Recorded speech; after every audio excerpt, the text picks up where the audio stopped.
Okay my dear students, तो अभी तक हमने इस चैप्टर के बारे में कितने टॉपिक्स पढ़े। अभी तक हमने डाइवर्सिटी पढ़ा, इनइक्वालिटी एंड मेकिंग फ्रेंड्स, ये तीनों टॉपिक्स हमने कवर अप किए। हमने देखा कि डाइवर्सिटी क्या होता है, ये भी एक डिफरेंस ही होता है, और इनइक्वालिटी भी एक डिफरेंस होता है। लेकिन जो डाइवर्सिटी है ना, वो जो डिफरेंस आता है ना, वो एक नेचुरल लिविंग से, कल्चर से, क्लाइमेट से आता है। बट जो इनइक्वालिटी है ना, वो जस्ट बिकॉज ऑफ अपॉर्चुनिटी से आता है, रिसोर्सेज अवेलेबिलिटी की वजह से आता है। कि हमारे जो एक पूरा सिटीजन्स ऑफ द इंडिया है, या citizens all over the world है, all over the people all over the world है, क्या उनको वो मिलता है अपॉर्चुनिटी कि हर एक को एजुकेशन को अपॉर्चुनिटी मिले, हर एक को अच्छा खाना मिले, पहनना मिले, एंड हर कोई अपनी लाइफ को एक अच्छे तरीके से जी पाए। और हमने पढ़ा दो फ्रेंड्स की कहानी, कि दोनों में कितना अंतर होता है, कितना डिफरेंस होता है, but still they became the friends. ठीक है, वो हमने अच्छे से पढ़ा। अब हमारे पास नेक्स्ट टॉपिक है कि जो डाइवर्सिटी है ना, वो क्या ऐड करता है हमारी लाइफ में। What does diversity add to our lives. जो डाइवर्सिटी है, उससे हमें क्या फ़र्क पड़ता है, क्या मिलता है हमको डाइवर्सिटी से। तो आप जो आपकी बुक है ना, आप उसमें पढ़ पढ़ सकते हैं कि वहाँ पे जैसा अभी हमने देखा दो फ्रेंड्स की कहानी, जो कि तो दोनों डिफरेंट थे, दोनों फ्रेंड्स। वैसे आपने ये भी देखा होगा कि आप जब आप फ्रेंड्स के घर पे जाते हैं, मे बी किसी को एक तो स्टेट के कश्मीर के सारे फ्रेंड्स होंगे, या किसी को दिल्ली के ही सारे फ्रेंड्स होंगे। लेकिन अगर आप दूसरे स्टेट्स में जाओगे, फॉर एग्जांपल अगर आप दिल्ली में रहते हो या आप कश्मीर में रहते हो, एंड आप जाओगे केरल के यहाँ पे, मतलब केरला जाओगे, वो एक स्टेट है, आप वहाँ पे जाओगे, तो वहाँ पे आपको अलग खाना मिलेगा। ठीक है, कर्नाटका जाओगे, आपको वहाँ पे अलग खाना मिलेगा। मोस्टली जो साउथ इंडिया है ना हमारा, जैसे कि साउदर्न स्टेट्स है इंडिया की, आंध्र प्रदेश, कर्नाटका, केरला, तमिलनाडु, इन जगहों पे ज़्यादा जो मिलता है ना साउथ इंडियन फूड, उससे कहते उसमें ज़्यादा आता है, इडली मिलता है, डोसा मिलता है, एंड वहाँ पे जो राइस मिलता है ना, उसका एक अलग अलग कैटेगरी होता है। जो वहाँ पे राइस होता है ना, it's not like the way we cook the rice, they cook the rice, वो लोग भी राइस पकाते हैं लेकिन अलग तरीके से पकाते हैं। पर जो हम लोग राइस पकाते हैं ना, अलग तरीके से पकाते हैं। तो जब भी हम जैसे आप आपकी जैसे कोई फ्रेंड होगा जो साउथ इंडिया से होगा, जो कोई नॉर्थ इंडिया होगा, फॉर एग्जाम्पल पंजाब, चंडीगढ़, हरियाणा, तो वहाँ पे मैक्सिमम लोग पराठा खाते हैं, पराठा कल्चर बहुत माना जाता है वहाँ पे। तो पराठा खाते हैं, लस्सी कल्चर उनके यहाँ ज़्यादा माना जाता है। तो ये होता है डाइवर्सिटी, यानी कि हम क्या देखते हैं, कि हम देखते हैं कि अगर हम अपने फ्रेंड्स के घर जाते हैं, तो वो लोग अलग, मतलब जो फूड बनाते हैं वो भी राइस से बनाते हैं, लेकिन अलग वे से बनाते हैं, उनको अलग डिशेस बनाते हैं वो। एंड वो लोग फेस्टिवल्स अलग बना मतलब मनाते हैं, अलग अलग फेस्टिवल्स उनके यहाँ होते हैं। जैसे त्यौहार होता है वो अलग अलग होता है। हम जो त्यौहार मनाते हैं ना, दे आर डिफरेंट। जैसे केरल में होता है बोट फेस्टिवल, ठीक है। जैसे हम लोग पंजाब में जैसे मनाया जाता है लोहरी, जिसको बोलते हैं, ठीक है, लोहरी एक फेस्टिवल मनाया जाता है। जैसे और भी जो आप अलग डिफरेंट प्लेसेस पे जाएंगे तो डिफरेंट फेस्टिवल्स आपको दिखेंगे। एंड उसके बाद आप ये भी देखोगे वहाँ पे जो साड़ी ही पहनेंगे लोग, फॉर एग्जांपल साउथ इंडियन की जो साड़ी होती है ना, डिफरेंट टाइप्स की होती है, मतलब जिस तरह से वो पहनते हैं ना साड़ी, वो बहुत डिफरेंट तरीका होता है compare to the North India. North India में साड़ी नॉर्मल, इसमें वो होता है पल्लू, एंड वो दिस कॉल्ड चोली वगैरह, लेकिन साउथ इंडिया में डिफरेंट तरीके से उसको पहनते हैं। तो इससे हमें क्या दिखता है, इससे हमें क्या मिलता है, एक डिफरेंस मिलती है। एक हमें फील आता है कि हर जगह कितना डिफरेंट है लोगों का कल्चर, खाना पीना, पहनना। और उससे हमें क्या लगता है, उससे हमें उससे हमें कुछ चीज़ें पता चलती है about that culture, about those people, about their living. ठीक है। एंड उसके बाद लैंग्वेज, जैसे हम लोग स्पीक करते हैं, अभी तक हमने पढ़ा, खुद भी हम लोगों ने पढ़ा, कश्मीरी हम बोलते हैं या उर्दू बोलते हैं, तो बाहर के लोग मैक्सिमम हिंदी बोलते हैं। कुछ लोग साउथ इंडिया के जो लोग हैं वो कन्नड़ बोलते हैं, कुछ लोग गुजराती बोलते हैं, ठीक है, कुछ लोग मलयालम बोलेंगे, कुछ लोग मगधी बोलेंगे। ठीक है, ये सारा क्या लैंग्वेजेस है। ओके। उसके बाद आपके यहाँ पे एक्सरसाइज दिया, आपकी बुक में एक एक्सरसाइज दिया गया है कि आप बताइए कि list of the food items that you have eaten from different parts of India. आप बताइए कि आप इंडिया के किस किस स्टेट में गए हैं, एंड उसके बाद आपने वहाँ पे क्या क्या खाना टेस्ट किया है। जो बच्चा कहाँ पे गया है ना, वो अपने उन सारे जिसने उसने जो भी खाया है ना, उनका सारा लिख लीजिए आप, आपने क्या क्या खाना वहाँ पे खाया। और उसके बाद आप ये बताइए कि जो लैंग्वेजेस वो बोलते हैं अपनी मदर टंग के बजाय, फॉर एग्जांपल कोई बंदा दिल्ली गया होगा, कोई हरियाणा गया होगा, कोई केरल गया होगा, कोई मुंबई गया होगा, कोई मुंबई जो एक सिटी है ऑफ द महाराष्ट्र, ठीक है। तो कोई राजस्थान गया होगा, तो आप बताइए कि वो लोग कौन सा लैंग्वेज बोलते हैं अपनी मदर टंग के बगैर भी। जैसे हम लोग कश्मीरी हैं, हमें हमें कश्मीरी भी आती है, उर्दू भी आती है, हिंदी भी आती है, इंग्लिश भी आती है, ठीक है।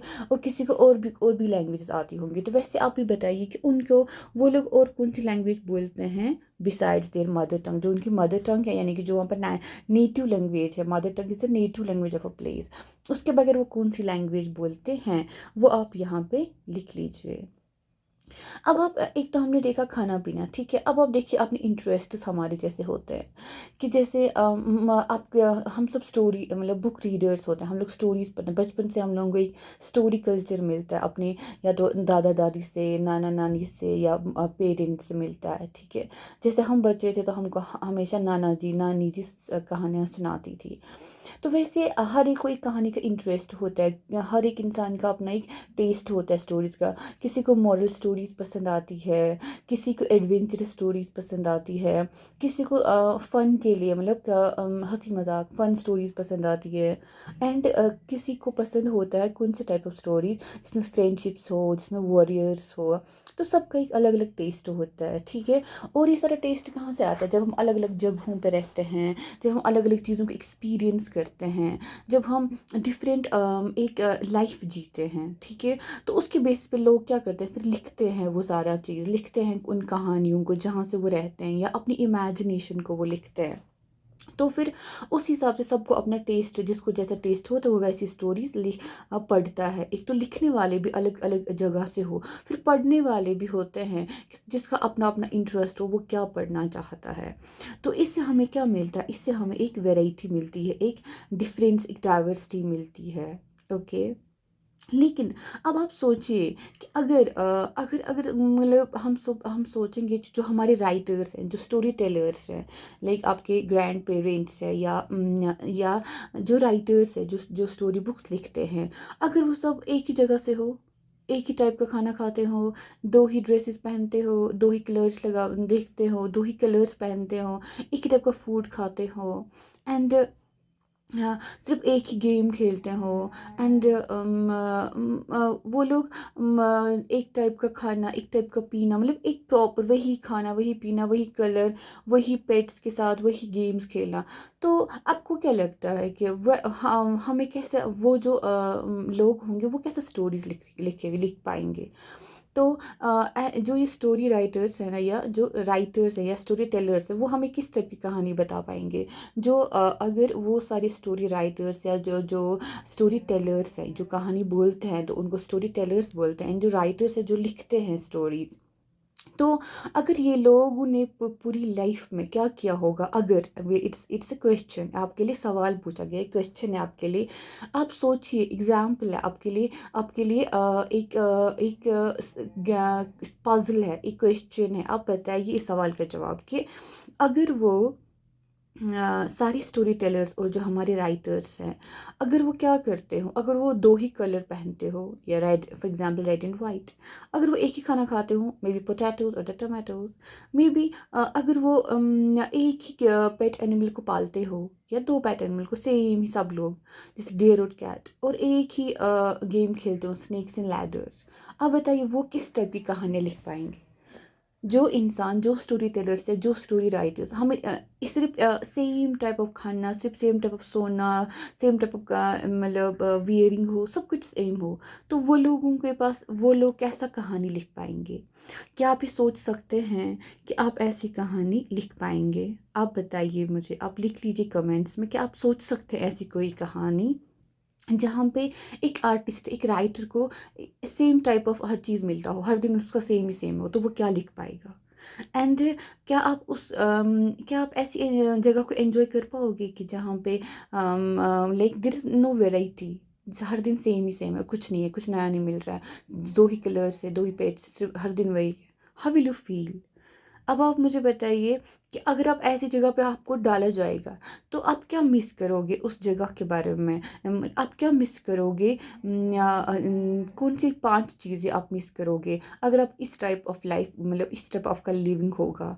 The same clothing, the same colours, the same food, the same animals and the same entertainment. आप बताइए, आप क्या चीज़ें मिस करेंगी अगर आप इस टाइप ऑफ प्लेस में रह लोगे, या इस टाइप ऑफ लिविंग आप जी लोगे, ऐसे ज़िंदगी आप जियोगे, तो आप क्या चीज़ें मिस करेंगे? आप मुझे कमेंट्स में लिख लीजिए। तो अब जो हमें समझ आता है, जो डाइवर्सिटी ने वो क्या ऐड करती है हमारी लाइफ में। पहली चीज़ है वो हमारी लाइफ में एडवेंचर। जैसे अगर कोई बंदा ऐसे प्लेस में रहेगा तो वो क्या मिस करेगा? Adventure. There will be no adventure. Same place, same clothing, same खाना, सेम पीना, तो एडवेंचर्स ऑलवेज मिस होंगे। स्टोरीज मिस होंगी, क्योंकि ये कहानी से ये बंदा सिर्फ एक ही कहानी लिख पाएगा, उसी टाइप की कहानी, the way he is experiencing the life. Memories, कोई मेमोरीज ही नहीं है, कुछ बनाने को है ही नहीं। कोई मेमोरीज तो तब बन जब कुछ अलग होता है, जब कुछ डिफरेंट होता है फ्रॉम द नॉर्मल लाइफ, तभी तो मेमोरीज बनती है ना। आइडियाज़ कैसे आते हैं? जब हम लोग एक्सप्लोर करते हैं, जब हम नई नई चीज़ें देखते हैं, जब हम नई नई एक्सपोजर्स देखते हैं, तभी हमको आइडियाज़ आ जाते हैं। और जब हम एक्सपीरियंस करते हैं अपनी लाइफ में अ न्यू थिंग, और जब तुम्हारे लिए में कोई नया एक्सपीरियंस हो ही नहीं रहा हो, तो how can you make the story? So अब क्या डाइवर्सिटी हमारी लाइफ में ऐड करती, it adds over life, the adventures, the stories, the ideas, the experiences, the memories. ये सब हमें कौन देता है? एक डाइवर्सिटी देती है। ठीक है। अब अगर डाइवर्सिटी नहीं होगा, जैसे अभी मैंने आपको बोला एक बुक एक्सरसाइज है कि जहाँ पे ये सब है, जहाँ पे सेम सब कुछ है, सेम ये लाइफ है, सेम खाना है, तो हमारे क्या होगा?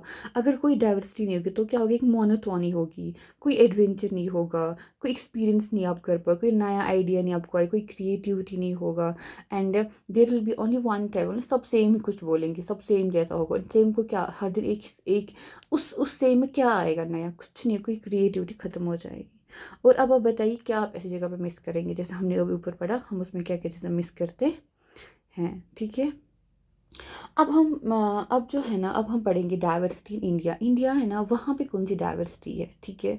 इंडिया में किस किस टाइप्स की डाइवर्सिटीज़ है? जैसे लैंग्वेजेस की है बहुत, 28 स्टेट्स है, 28 लैंग्वेज लोग बोलते हैं। फूड भी बहुत है, सेलिब्रेट फेस्टिवल्स भी अलग। हमने ऑलरेडी इस पे बुक एक्सरसाइज हमने बहुत करी, जिसमें हमने देखा फूड भी अलग है, फेस्टिवल भी अलग है, रिलीजन भी अलग है लोगों का। ठीक है। बट स्टिल जो है ना, हम क्या चीज़ है जो हम ऐसी कुछ चीज़ है हमारी लाइफ में जो कि सेम है, लेकिन उनको करने का तरीका डिफरेंट है। अब आप बताइए कि इंडिया में जैसे हम लोग हैं, हम में ऐसी कौन सी चीज़ें हैं? It's a question. ऐसी कौन सी चीज़ें हैं कि जो हम करते हैं, ठीक है, जो हम करते हैं, जो हमें सब सेम है, फिर हम लोग सब रिलीजियस है, लेकिन रिलीजन सबका अलग अलग है। ठीक है। हम सब खाना खाते हैं, खाना तो सबको खाना है, लेकिन वो खाना सबका अलग अलग होता है, डिफरेंट होता है वो खाना। ठीक है।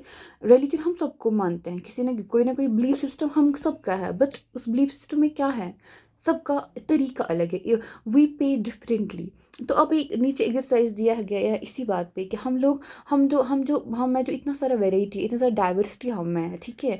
जैसे हम लोग अलग लैंग्वेजेस बोलते हैं, अलग खाना खाते हैं, फेस्टिवल्स डिफरेंट हम लोग सेलिब्रेट करते हैं, हम लोग प्रैक्टिस डिफरेंट रिलीजन्स करते हैं।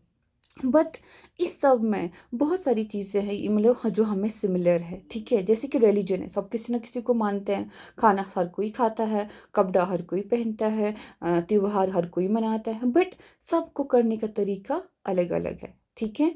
सबको करने का तरीका अलग अलग है। जैसे कि पहले है यहाँ पे इसने बताया है कि आप बताइए कि इंडिया में कैसे लोग या पूरी वर्ल्ड में बताइए कि different ways in which people pray. कि आप ऐसे वेज बताइए कि जिसमें जिस तरह से लोग इबादत प्रे करते हैं, प्रे टू द गॉड। तो कैसे लोग प्रे करते हैं? कुछ लोग सिंगिंग का हिम, जैसे वो भजन वगैरह करते हैं। ठीक है। कुछ लोग जैसे मुस्लिम में प्रेइंग ऑन मैट, जैसे वो लोग उनके वो राग होता है, राग जिसको मैट कहते हैं, उस पर वो लोग प्रे करते हैं। या जैसे हम बोल सकते हैं बुद्धिज़्म में, बुद्धिज़्म में क्या होता है? जैसे मेडिटेशन उनका माना जाता है रिलीजियस प्रैक्टिस, मेडिटेशन। ठीक है। मेडिटेशन बुद्धिस्ट का एक रिलीजियस प्रैक्टिस माना जाता है। लेकिन अगर हम ऐसे देखेंगे ना, मेडिटेशन नॉर्मल जिसमें मेडिटेशन होता है ना, actually to connect with yourself, उसे कहते हैं हम मेडिटेट करना। लेकिन उस मेडिटेशन वो मतलब उसको रिलीजियस नहीं माना जाता। लेकिन बुद्धिस्ट जो मेडिटेशन करते हैं ना, कि जो एक्चुअली वो लोग अपनी सेंसेस पे ही हर चीज़ मतलब वो कहते हैं everything depends on your senses, you need to first learn how to control yourself and your senses, ठीक है। तो उनमें जो मेडिटेशन है ना, it's type of religious practice. तो मेडिटेशन इन बुद्धिस्ट माना क्या जाता है, एक रिलीजियस प्रैक्टिस है। तो अब आप बताइए कि अलग अलग तरीकों से कोई डिफरेंट वेज बताइए the way people get married. कहाँ क्या मतलब कैसे कैसे लोगों की शादी होती है, ठीक है। जैसे कि हम बताएंगे मंडप पे, जैसे हिंदू में मंडप पे शादी होती है, मंडप मैरिज। मंडप पे क्या होता है, सारा रिचुअल्स होता है, सारा मंत्र पढ़ा जाता है। तो उस पे क्या होता है, तो मैरिज का जो निप्शल्स होता है वो सारा वहीं पे टाई अप होता है, मंडप। या दूसरा होता है, हम लोग जैसे बुक पे ही लिखा लिखा गया है, रजिस्टर इन कोर्ट होता है मैरिज। कोर्ट मैरिज करते हैं लोग, वो लोग कोर्ट जाके अपनी शादी को रजिस्टर करते हैं। जैसे मुस्लिम्स में क्या होता है, निकाह नामा होता है। मुस्लिम्स में क्या पढ़ते हैं, निकाह पढ़ते हैं, ठीक है। निकाह सेरेमनी होता है, उसमें सारा मैरिज का जो भी राइट्स रिचुअल्स होते हैं, मैरिज का जो भी उसमें मेहर लिखना होता है, जो भी सारा वो होता है ना, वो सारा निकाह में लिखा जाता है, ठीक है। अब आप बताइए कि अलग अलग तरीके से इंडिया में जो लोग ड्रेस पहनते हैं, फॉर एग्जाम्पल कश्मीर में एक अलग ड्रेस होता है, उसको बोलते हैं फेरन, जो पर्टिकुलर टू कश्मीर है, ठीक है। फेरन इन कश्मीर, ठीक है। और बुक पे दिया गया है फानिक, फानिक इन मणिपुर। फानिक एक वुमेन ड्रेस है जो वुमेन मणिपुर में पहनती है, phonic in Manipur, okay. And sari in north India, North India में बहुत सारे लोग साड़ीज पहनते हैं, ठीक है। नॉर्थ इंडियन वुमेन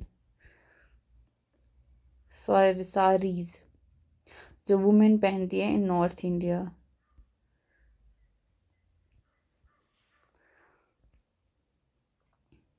अब लोग ग्रीट कैसे करते हैं, ग्रीट क्या होता है, एक दूसरे से जब हम मिलते हैं ना, तब हम लोग वही जैसे मॉर्निंग में कभी ऑफिस जाते हैं, good morning ma'am, good morning sir, good morning sir, good morning teacher, ठीक है। तो that this called the greeting. जब हम एक दूसरे से मिलते हैं हम कैसे बात करते हैं।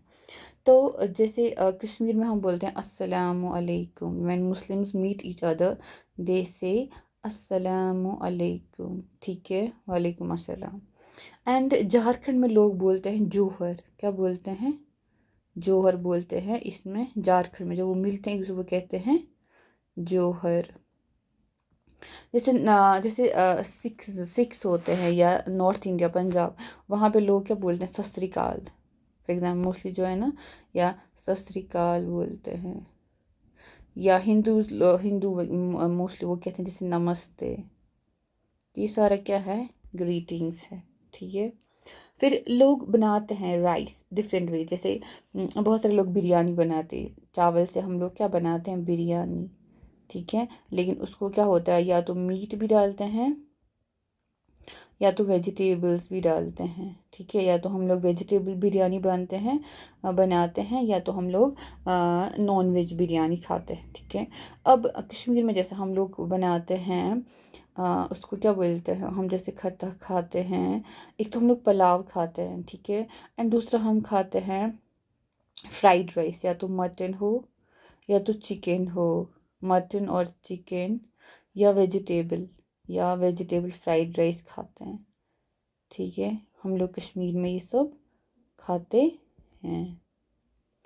एंड और राइस से जैसे बाहर है, कर्नाटक में पुलाव खाते हैं, क्या खाते हैं, पुलाव, पुलाव, ठीक है। पुलाव खाते हैं कहाँ पे, कर्नाटक में। एंड एक और राइस का डिश बनता है उनके यहाँ पे, जिसे हम बोलते हैं टोमेटो बाथ, टोमेटो बाथ, वो एक अच्छा वाला लोग राइस का डिश बनाते हैं, ठीक है। तो अभी हमने देखा कि करते तो हम सब हैं, शादियां हर कोई करता है, ड्रेस हर कोई पहनता है, एक दूसरे से हर कोई मिलता है, हर कोई चावल बनाता है, हर कोई प्रे करता है, लेकिन तरीका सबका डिफरेंट है, ठीक है। हमने क्या देखा, वे इज डिफरेंट है सिर्फ, लेकिन ये हमें सिमिलैरिटीज़ है कि हम लोगों को सब वे करते हैं, जैसे रिलीजन हर हर कोई फॉलो करता है, खाना हर कोई खाता है, ड्रेस हर कोई पहनता है, लेकिन ड्रेस सिर्फ डिफरेंट होता है, इतना ही डिफरेंस है। बहुत सारी चीज़ें अब हमें क्या है, अब हमने देखा कि बहुत सारी चीज़ें हैं जो हमें क्या है, जो हमें सेम है, ठीक है, लेकिन उसका जो तरीका है, द वेज, वो जो वे है ना उस काम को करने का, वो क्या है, वो है different. Okay, okay, the next one is the how do we explain diversity. Diversity को एक्सप्लेन कैसे करते हैं, किस कैसे हम इस डाइवर्सिटी को बेटर तरीकों से एक्सप्लेन करने की कोशिश करते हैं। तो जैसे आपको सबको पता होगा कि 200 साल पहले जो इंसान है ना वो कैसे चलता था, मतलब वो कैसे एक जगह से दूसरी जगह जाता था, कैसे जाता था, या तो हॉर्स से जाता था या तो सी शिप से जाता था, ठीक है। और जब तक मतलब उससे पहले, जैसे जब तक अभी हमारे पास ना ट्रेन आया था, ना बस था, ना एरोप्लेन था, ना कार थी, ठीक है। तो उससे पहले हम लोग कहाँ पे, या तो लोग फुट पे मतलब बाई फुट कहीं जाते थे, हॉर्सेस के थ्रू जाते थे, सी शिप्स पे या तो कैमल्स पे, एक से दूसरी जगह चले जाते थे। लेकिन जाते क्यों थे, लोगों को क्या ज़रूरत है एक जगह से दूसरी जगह जाने की, उनको क्या नीड है। या तो वो जाते थे एक नई जगह पे रहने के लिए, या तो वो in search of new lands जाते थे, ओके, या तो ट्रेड करने जाते थे और कहीं और जगह सेटल होने भी कभी जाते थे, या तो अब क्या होता था, तो बहुत लॉन्ग डिस्टेंसेस होता है बिटवीन द प्लेसेस, और इसमें बहुत टाइम लगता था। क्यों टाइम लगता था, क्योंकि जो ट्रांसपोर्ट था ना वो क्या था, या तो हॉर्स था, या तो खुद से जाते थे, या तो केमल्स था। तो इनके थ्रू ट्रैवल करने में बहुत ज़्यादा टाइम लगता था। उसकी वजह से बहुत टाइम तक स्टे एट अ प्लेस, एक ही जगह पे वो बहुत टाइम तक रह लेते थे। लंबा सफ़र होता था, उस लंबे सफ़र में वो लोग थक भी जाते थे, फिर कहीं पे रुक जाते थे बहुत टाइम तक, फिर कहीं से उस वहाँ से निकल के दूसरी जगह पे चले जाते थे उस रास्ते में। तो कुछ लोग एक एक जगह को छोड़ के जाते थे, या तो कहीं पे जैसे फेमाइन हो, ठीक है, या तो कहीं पे ड्रॉट हो। फेमाइन आपको पता ही होगा, फेमाइन किसको बोलते हैं, एंड जो ड्रॉट है वो किसको बोलते हैं। जैसे ड्रॉट होता है कि जब जो लैंड है वो बैरन हो जाए, ठीक है, जो लैंड की फर्टिलिटी वो कम हो जाए, तो लोगों को खाने के लिए नहीं मिले। और फेमाइन तब आता है कि जब कोई अल्लाह बचाए बीमारी हो, कोई प्लेग फैले, कोई एपिडेमिक फैले, तो उससे उसकी वजह से क्या हो जाती है, फेमाइन हो जाती है।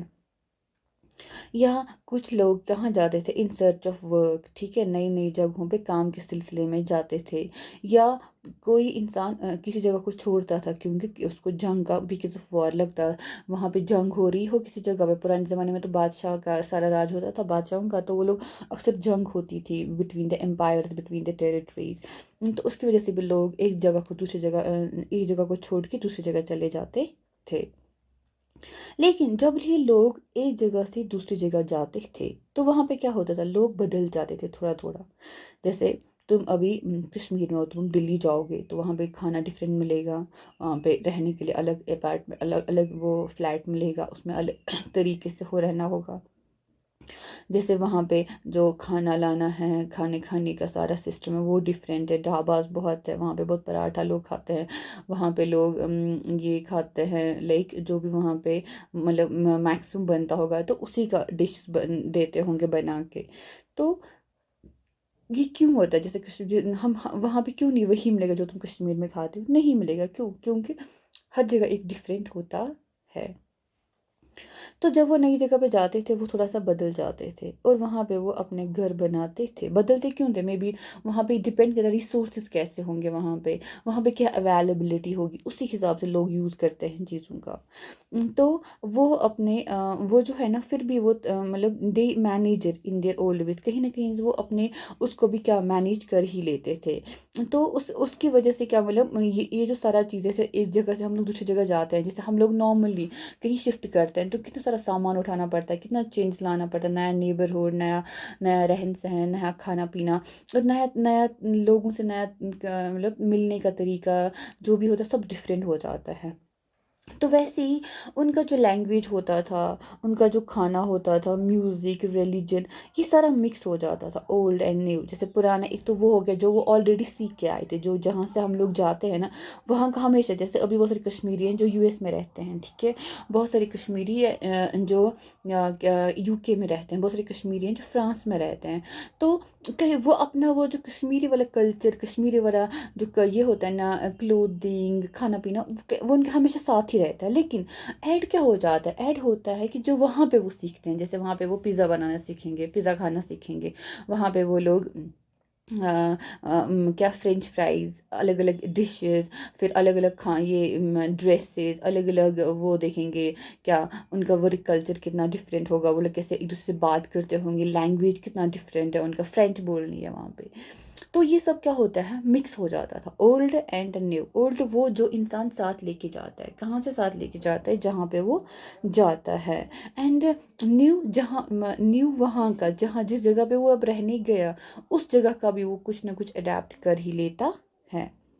तो ये जो सारा होता था ना, ये सब जो होता था, मिक्सिंग ऑफ द कल्चर्स, क्या होता था, मिक्सिंग ऑफ द कल्चर्स। इससे कुछ नया बनता था, came new and different regions. Regions became very diverse because of their unique histories. तो जो यूनिक है ना, जो यूनिक है, जो सबसे जो रीजन्स है ना, हर कोई जो रीजन है, हर कोई जो प्लेस है ना, वो हर एक दूसरे से डिफरेंट हो जाते हैं। क्यों? क्योंकि वहाँ पे यूनिक हिस्ट्रीज होती है। ये लोग कहाँ से आए हैं, वो लोग कहाँ से, जैसे नॉर्थ इंडिया में बोलते हैं ये आर्यन रेस है, ठीक है। साउथ इंडिया को बोलते हैं द्रविडियन रेस है, ठीक है। तो जहाँ कहाँ कहाँ से लोग आए और फिर उन्होंने कहाँ कहाँ से क्या अडेप्ट किया, क्या कल्चर, जैसे फॉर एग्जाम्पल हम लोग नॉर्मली लेते हैं, जो ही हम लोग from a normal state of India, जैसे कि पंजाब है, ठीक है, जैसे कि तमिलनाडु, वहाँ से लोग मेट्रोपॉलिटन सिटीज़ में जाते हैं, जैसे कि बेंगलोर है, हैदराबाद है, जैसे कि दिल्ली है, वहाँ पे जाते हैं। तो लोगों में कितना चेंज आता है, खाने पीने में, उनके रहने सहने में, उनके लिविंग कल्चर, उनके लिविंग में, हर चीज़ में बहुत चेंज आता है, ठीक है। तो वैसे ही यहाँ पे भी बहुत सारी चेंजेस आ जाती है। तो डाइवर्सिटी बहुत तरीकों से, हमने जैसे देखा, हम लोगों ने शिफ्ट किया एक जगह से दूसरी जगह, लेकिन उसके बगैर भी डाइवर्सिटी आती है। कैसे आती है? जब हम लोग अलग अलग जोग्राफिकल एरियाज में रहते हैं, ठीक है। जैसे कोई सिटी में रहता है तो वो अलग तरीके से रहता है, कोई विलेज में रहता है वो अलग तरीके से रहता है। और आप ऐसे भी देखिए, जो सिटी के लोग बात करते हैं उनका जो एक्सेंट होता है ना बात करने का, वो डिफरेंट होता है। एंड जो विलेज लोग बात करते हैं ना, उनका जो एक्सेंट होता है बात करने का, वो एक डिफरेंट होता है, ठीक है। तो वो आप खुद भी you can feel it by your self. उसके बाद city and the village diversity, हाँ, जैसे सिटी में खाने के ईटिंग हैबिट्स डिफरेंट होते हैं, मोस्टली वो लोग बाहर जाते हैं, रेस्टोरेंट्स वगैरह, आउटिंग कल्चर बहुत सिटी में होता है, जो कि गाँव में उतना नहीं होता है।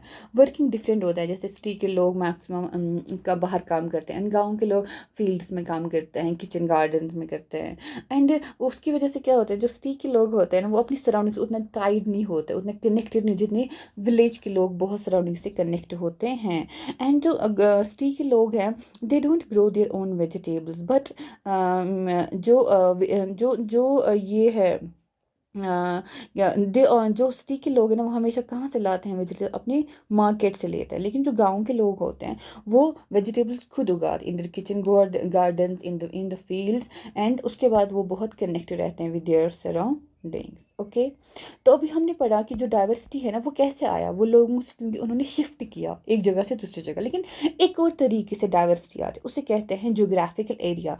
जैसे कि कोई इंसान जो कहाँ पे रह रहा हो, सी के नज़दीक रह रहा होगा, ठीक है। जैसे कोस्टल एरियाज में लोग रहते हैं, उनका जो ये लिविंग होता है ना, वो डिफरेंट हो जाता है किन लोगों से जो माउंटेन्स में रहते हैं, माउंटेन्स एरियाज में रहते हैं। तो ये जो है ना, इस चीज़ को समझने के लिए कि सी वाला यानी कोस्टल में, जैसे केरल है, जैसे कर्नाटक है, जैसे ये जो है ना एरिया कोस्टल प्लेन्स में आ जाते हैं, ठीक है। या गोवा है, महाराष्ट्र है, ये सारे कोस्टल एरियाज है। ये जो कोस्टल एरियाज है ना, इनका जो लिविंग होता है ना, इनका जो रहने सहने का सारा जो ढंग है, वो क्यों डिफरेंट होता है, किससे, जो कि एक माउंटेन्स एरिया में होता है, ठीक है। तो इसके लिए हम देखेंगे लोकेशन किसका, एक तो माउंटेन्स एरिया का एक लोकेशन, एंड सी का जैसे एग्जाम्पल हमारी जो बुक में, एक तो हमने लद्दाख का दिया है, केरल का दिया। जो लद्दाख है ना, ये एक माउंटेन्स एरिया है, क्या है, लद्दाख है एक माउंटेन्स एरिया। तो एक तो हम इसका देखेंगे ये कहाँ पे है, ये जो हमारा माउंटेन्स एरिया है ये किधर है। एंड जो केरल है ना ये हमारा एक सी वाला एरिया है जिसको हम कोस्टल एरिया बोलते हैं। तो ये हम देखेंगे कि जो जो लोग कहाँ पर रहते हैं near sea, near coast, and जो कहाँ पर रहते हैं at the near the mountains, तो दोनों में कितना डिफरेंस होता है। ठीक है, let's see first the locations. देखिए आप, ये है आपका क्या है आपका, ये आपका है जम्मू कश्मीर, ये आपका कश्मीर है, कश्मीर एरिया। लेकिन इसमें क्या है, जो कश्मीर है ना, that this is that area, ये आपका कश्मीर है। ये अक्साई चीन है, ये वाला पोर्शन ये आपका अक्साई चीन है। ठीक है, ये आपका लद्दाख है, लद्दाख ही सारा है। उसके बाद ये जो है ना ये वाला एरिया, ये आपका जम्मू है, and this one is the Kashmir, ये आपका कश्मीर एरिया है। ठीक है, ये आपका लद्दाख प्लस कश्मीर एरिया बनता है। ठीक है, ये इतना आपका जम्मू कश्मीर है, यानी कि आप मानिए यहाँ पे लद्दाख है। ठीक है, और यहाँ पे पता ना आपको हिमालयाज है, जो लद्दाख रेंज है, यहाँ पे काराकोरम है, यहाँ पे काराकोरम रेंज है, यहाँ पे लद्दाख है, यहाँ पे जास्कर रेंज है। ठीक है, ये लद्दाख रेंज है, यहाँ पे माउंटेन है। ठीक है, ये यहाँ पे जास्कर है। ठीक है, ये हमारे माउंटेन रेंज है। तो ये हिमालयाज का है, ये कौन सा वाला पार्ट है, दिस इज द हिमालय, यहाँ से हमारा हिमालय है। तो ये यहाँ पे लद्दाख रेंज है। ठीक है, this is the Ladakh range. And यहाँ पे हमारा केरल है, क्या है, केरला, क्या है यहाँ पे हमारा केरला, ये हमारा केरला है और ये हमारा लद्दाख है। तो ये हमारा माउंटेन्स एरिया बन गया और ये हमारा कोस्टल, क्योंकि जो केरला है ना इसके यहाँ से ये कौन सा सी है, ये हमारा अरबियन सी है। कौन सा है, अरबियन सी है। एंड ये है हमारा बे ऑफ बंगाल। ठीक है, ये हमारा है बे ऑफ बंगाल और ये अरबियन सी है। तो ये केरल है, यहाँ पे हम, ये हमारा कोस्टल एरिया है और ये है इंडिया हमारा माउंटेन्स एरिया। ये है नॉर्थ इंडिया, इसको हम क्या बोलते हैं, north India. And this one is the south India, ये हमारा साउथ इंडिया है। ठीक है, ओके। तो अभी आपको मैंने लोकेशन दिखाया कि लद्दाख कहाँ पे है एंड जो हमारा केरला है वो कहाँ पे। अब आप देखिए खुद ही में दूर में कितना डिफरेंस है। तो लद्दाख का लोकेशन है पहले Jammu and Kashmir, east of Jammu and Kashmir और नॉर्थ ऑफ इंडिया में देखा जाता है।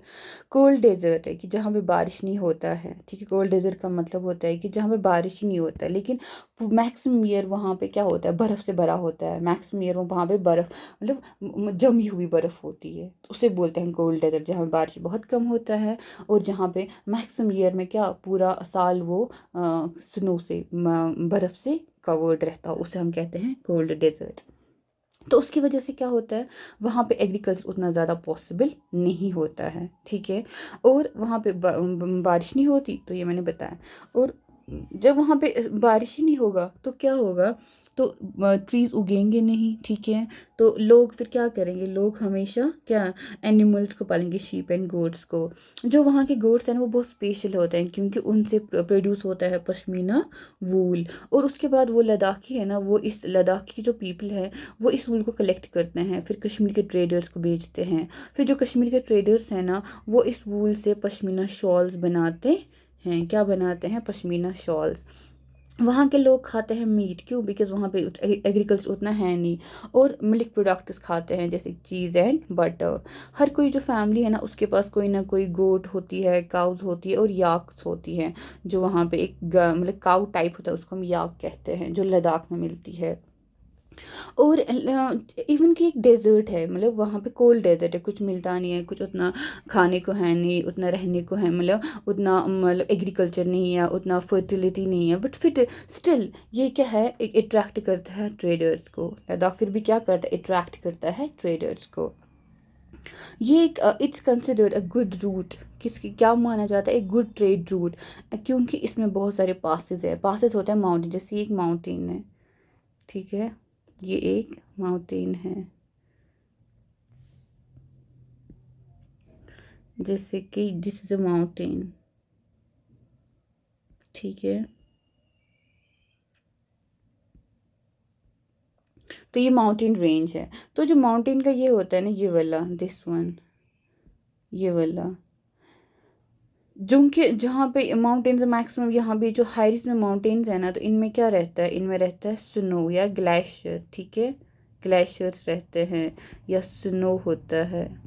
तो उसकी वजह से क्या होता है, जो ये जब जब अच्छा समर, बहुत अच्छा वाला मौसम होता है, जब समर्स ये होता है, तो समर्स में क्या होता है कि ये जो ग्लेशियर्स है ना, कुछ कुछ मेल्ट होता है, सारा नहीं ग्लेशियर, इसका जैसे कुछ लेयर ऊपर वाला, तो जो ही वो मेल्ट हो जाएगा ना, तो वो क्या होता है, जो पानी आता है ना, वो क्या करता है, इनको डिग्रेड करता है, क्या करता है, इरोड करता है, क्या करता है, इरोड करता है इन माउंटेन्स को, ठीक है। माउंटेन सारे रॉक्स के बने होते हैं, तो इन रॉक्स को वो क्या करता है, इरोड करते हैं।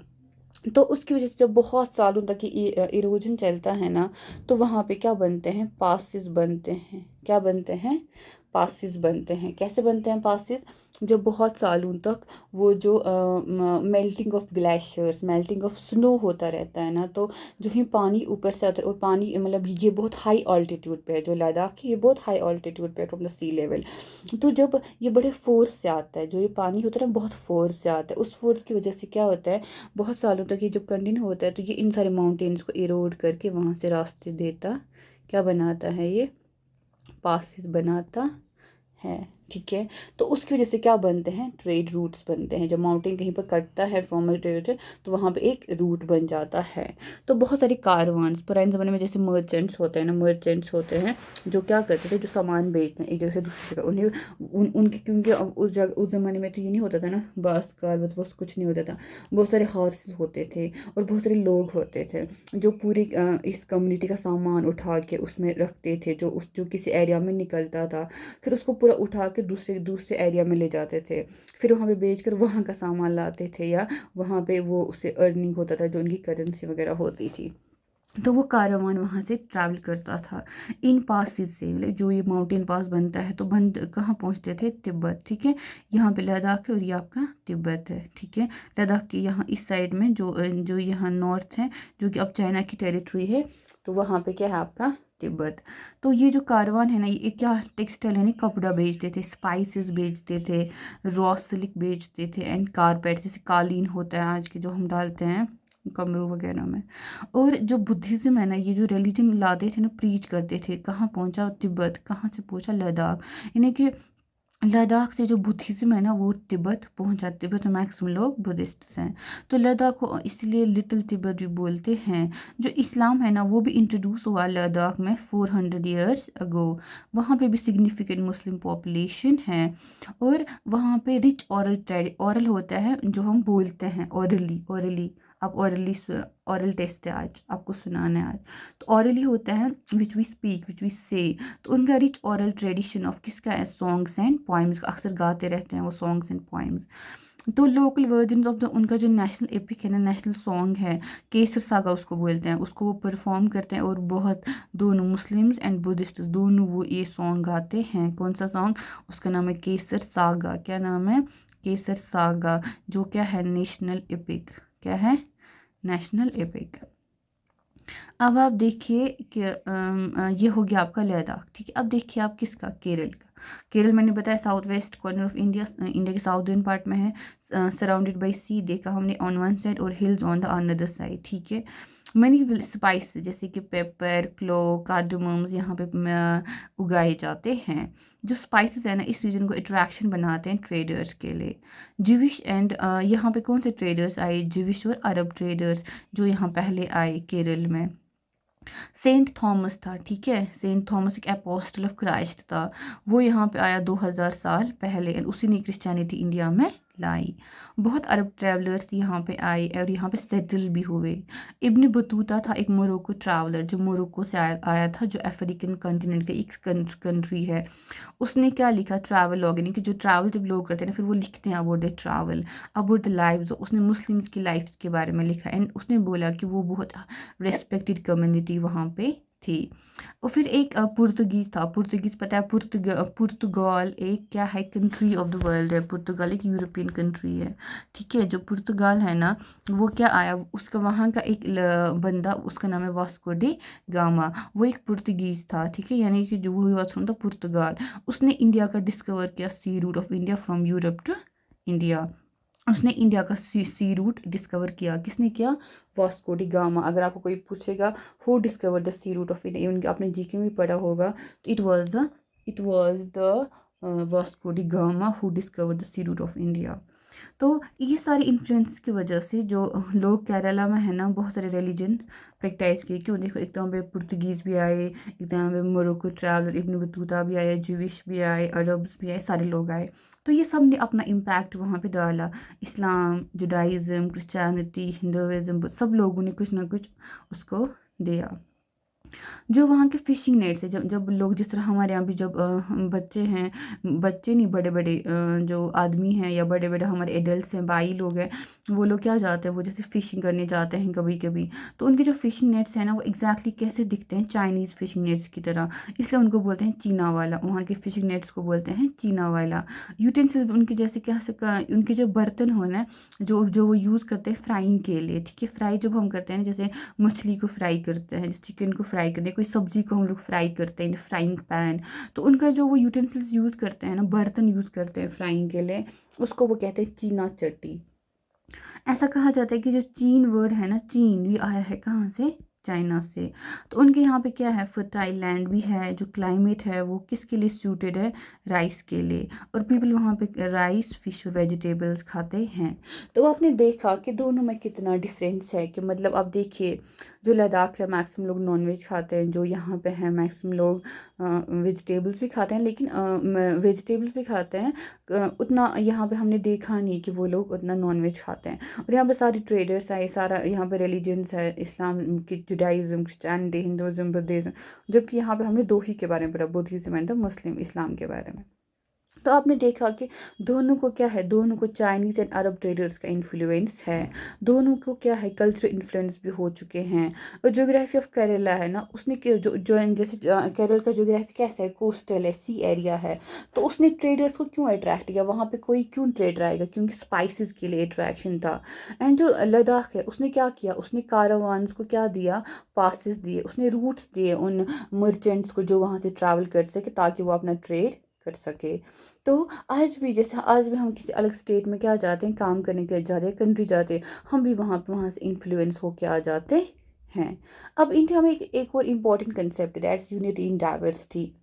इंडिया में जो हमेशा बोला गया है कि हमारी कॉन्स्टिट्यूशन में भी, हमारे जो कॉन्स्टिट्यूशन में भी, वहाँ पे माना जाता है कि we are all equal. India में एक तो बहुत ज़्यादा डाइवर्सिटी है, लेकिन ये डाइवर्सिटी सब एक दूसरे से बराबर हैं, ठीक है। हमारे फंडामेंटल राइट्स है, जहाँ पे बोला जाता है कि कोई किसी के साथ भेदभाव नहीं करेगा, चाहे वो ना ही रिलीजन पे, ना ही कास्ट पे, ना ही कल्चर पे, ना ही क्या रेस पे, किसी से हम लोग डिस्क्रिमिनेशन नहीं कर सकते, क्योंकि इंडिया में कहा जाता है हम यहाँ पे यूनिटी इन डाइवर्सिटी है।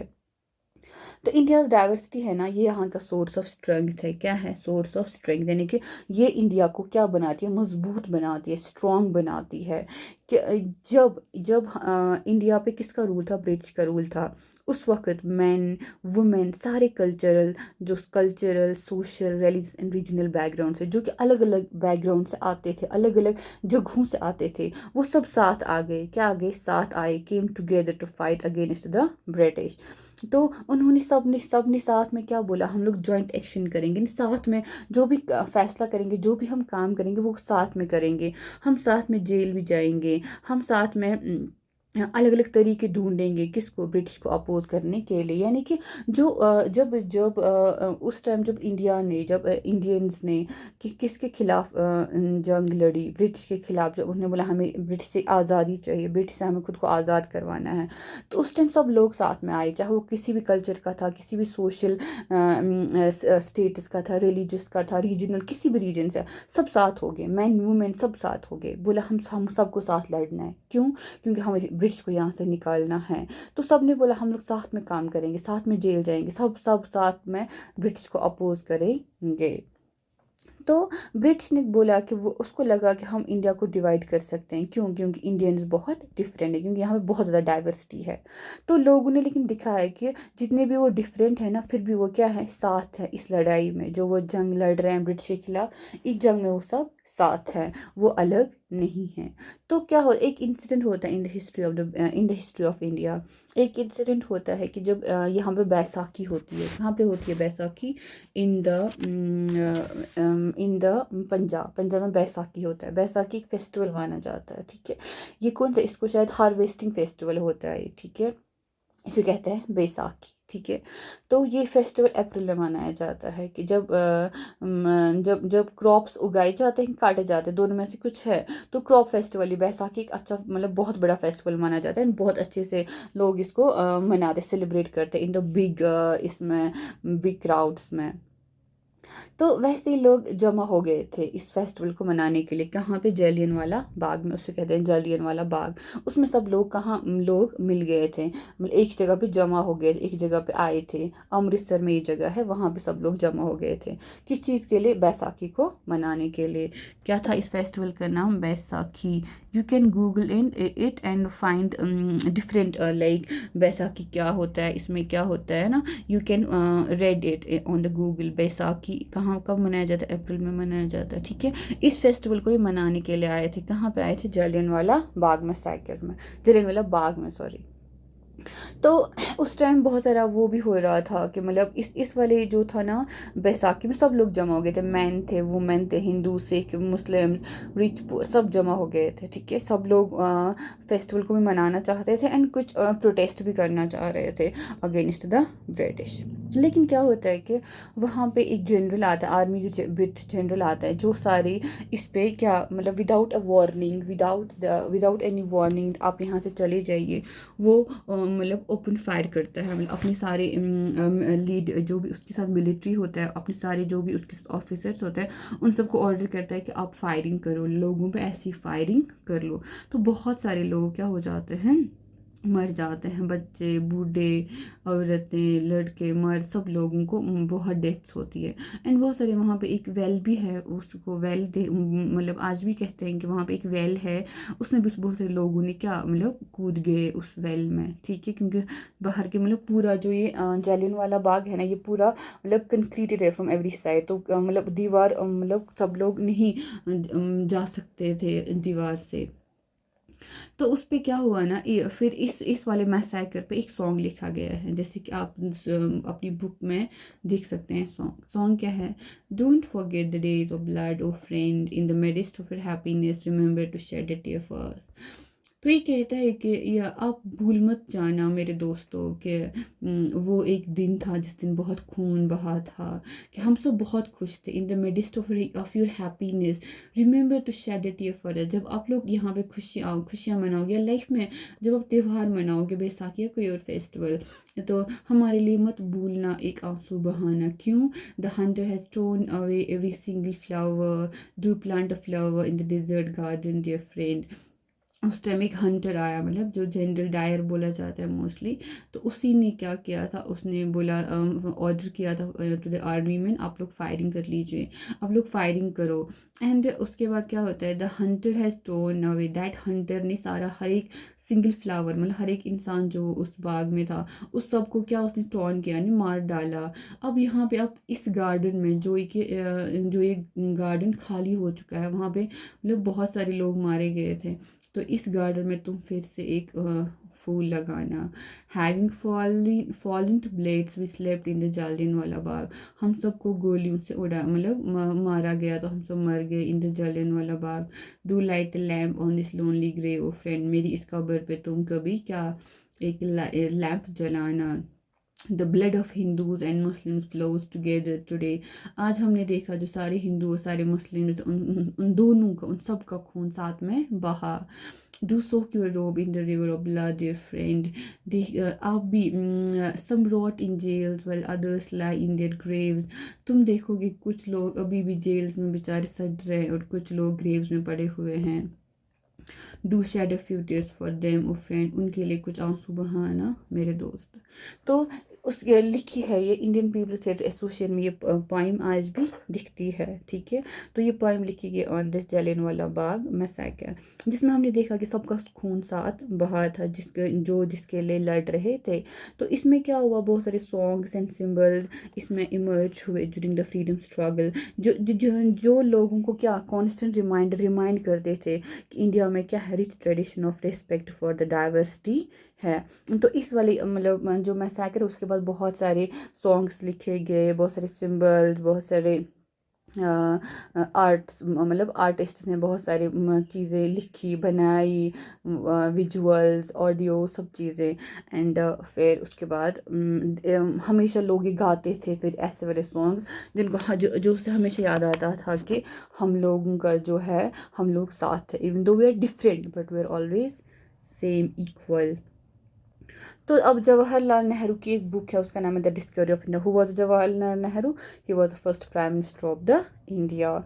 He wrote a book the discovery of India, जिसमें लिखा गया है उसने उस अपनी इस बुक में लिखा गया है, ठीक है। उसने जवाहरलाल नेहरू ने अपनी बुक, यानी कि उसकी बुक का नाम क्या है, द डिस्कवरी ऑफ इंडिया, उसने उसमें लिखा है इंडियन यूनिटी, जो इंडिया की जो यूनिटी है ना, जो हम यहाँ पे सब लोग जो साथ में रहते हैं इर्रेस्पेक्टिव हमें कितनी डिफरेंसेस है, Indian unity is not something impose from the outside. ये जो लोगों में जो यूनिटी है ना, लोग यहाँ पे जो सब साथ में रहते हैं ना, ये कुछ ऐसा नहीं है जो लोगों को कहाँ से आया है, बाहर से। मतलब किसी ने लोगों पे इम्पोज नहीं किया। इम्पोज करना होता है किसी ने आप पे ये डाला नहीं, आप लोग साथ रह लीजिए, नहीं, किसी ने आप पे इम्पोज नहीं किया है ये, बट रादर, लेकिन क्या है ये डीपर है, ये कहीं ना कहीं ये बहुत जुड़ी है, डेप्थ में है, and with in its fold. और इस वाले जो ये यूनिटी है ना, इसमें ना वाइडेस्ट टॉलरेंस है। हम लोग साथ में कैसे रह पाते हैं, क्योंकि हमें एक दूसरे के लिए टॉलरेंस है। टॉलरेंस होता है कि हम एक दूसरे को एक्सेप्ट करते हैं कि आप कैसे भी हो, आप क्यों कोई से रिलीजन से हो, आप कोई से रीजन से हो, आप कुछ भी पहनते हो, आप कितने भी रिच हो, आप कितने भी पुअर, आप चाहे पढ़े लिखे हो ना पढ़े लिखे हो, आप क्या खाते हो क्या पीते हो, कोई बात नहीं, फिर भी हम साथ हैं। हम में यूनिटी इन डाइवर्सिटी है और हम एक दूसरे को एक्सेप्ट करते हैं। फिर भी आप मेरे भाई जैसे हो, फिर भी आप मेरी बहन जैसी हो, फिर भी आप हमारे बड़े हैं, हम आपसे छोटे हैं। सबको एक दूसरे के लिए क्या है, टॉलरेंस है, एक्सेप्टेंस है, टॉलरेंस है।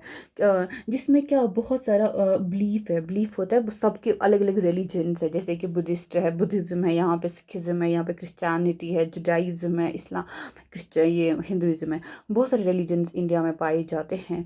तो इन सब ये जो रिलीजन्स है ना, एक दूसरे को क्या है, एक दूसरे के लिए टॉलरेंस है। And custom was practise in every variety acknowledge and encourage. और जो भी यहाँ पे जिसके भी जो रिचुअल्स है, कस्टम्स है, वो हम एक दूसरे के एक्सेप्ट करते हैं। हम किसी को डिनाई नहीं करते हैं कि नहीं कि तुम बुद्धिस्ट हो, हम तुमसे बात नहीं करेंगे, तुम क्रिश्चियन हो, हम तुम्हारे यहाँ नहीं आएंगे, हम तुम्हारे साथ नहीं चलेंगे, हम ऐसा नहीं, हम तुम्हारे साथ काम नहीं करेंगे, हम ऐसा नहीं बोलते हैं। हम जहाँ भी जाते हैं, हम हमेशा एक दूसरे को रिस्पेक्ट देते हैं, एक दूसरे को हम टॉलरेंस देते हैं, एक दूसरे की हम लोग इज्जत करते हैं, एक दूसरे को हम सुनते हैं, एक दूसरे को हम समझते हैं, इर्रेस्पेक्टिव कि हम लोग कहाँ से क्या आते हैं, किसने किसका क्या बिलीफ है, किसने क्या पहनना है, ये सब हमारे लिए मैटर नहीं करता है। हमारे लिए ये मैटर करता है, हम सब इंसान हैं, हम सब लोग, हम सब रिस्पॉन्सिबल है, ठीक है, एक दूसरे के लिए। हम सब एक दूसरे के लिए विलिंग है to do things for each other. ये हम सब का क्या है, एक फ़र्ज है एक दूसरे के लिए। तो जवाहरलाल नेहरू ने ये टर्म कॉइन की है, यूनिटी इन द डाइवर्सिटी। किसने ये टर्म कॉइन करी है, जवाहरलाल नेहरू ने। क्या है इस टर्म का नाम, यूनिटी इन डाइवर्सिटी। की जो हमारी कंट्री है बहुत डाइवर्स है, लेकिन इस सब में यूनिटी है। तो इसी तरह से उसने इंडिया को डिस्क्राइब किया है, जो इंडिया है वो है यूनिटी इन डाइवर्सिटी। अब यहाँ पे बुक एक्सरसाइज एक है, जैसे इंडिया का नेशनल एंथीम है, वो किसने लिखा है, टैगोर ने। वैसे आप बताइए और कहाँ पे इंडिया की यूनिटी की बात करी गई है। और बताइए कि इस इंडिया को जो इंडिया का नेशनल एंथीम है ना, वो कैसे बताता है कि इंडिया में यूनिटी है। इस सब पे आपको बात करना है, ये सब आप कमेंट सेक्शन में मेरे को बता दीजिए। Thank you so much for today. We'll see you in the next lesson. Till then, take care. Have a good day.